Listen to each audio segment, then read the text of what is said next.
Hello.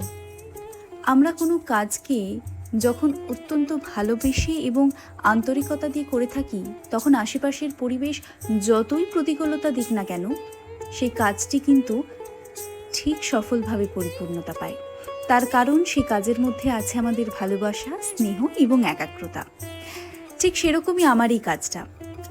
না, আমি কিন্তু এটা বলছি না যে কাজটা করতে গিয়ে আমি অত্যন্ত প্রতিকূলতার সম্মুখীন হচ্ছি। কখনোই না। আমার আশেপাশের মানুষজন, পরিবেশ এবং বিশেষ করে আপনারা যেভাবে আমাকে এগিয়ে নিয়ে যেতে সাহায্য করছেন, তার জন্য আমি অত্যন্ত কৃতজ্ঞ। কিন্তু এই শাড়ির কাজ করতে গেলে বিশেষভাবে কিছু উপযুক্ত জিনিসের প্রয়োজন হয়। তার মধ্যে হচ্ছে উপযুক্ত জায়গা, যেখানে শাড়িটাকে টান করে মিলে ভালোভাবে সুন্দর করে কাজ করা যাবে। আর দ্বিতীয়ত হচ্ছে উপযুক্ত আবহাওয়া। বাইরে যা পরিস্থিতি, তাতে তো সূর্যি মামার দেখা আর নেই বললেই চলে।